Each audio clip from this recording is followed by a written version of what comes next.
యేసుక్రీస్తు పరిశుద్ధ నామానికి మహిమ కలుగునుగాక. అనుదిన వాహినిలో నీ దప్పికను తీర్చుకునే అంశాన్ని అధ్యయనం చేద్దాం.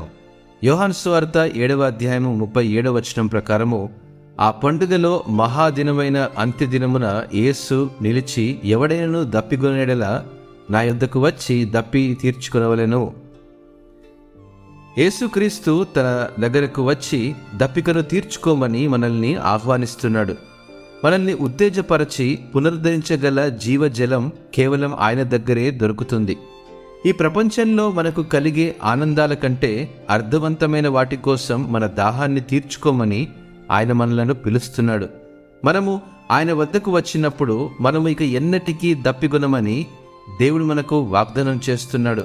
మనం ఆయనపై విశ్వాసం ఉంచితే మనం సంతృప్తి చెందుతామని ఆయన మనకు హామీ కూడా ఇస్తున్నాడు.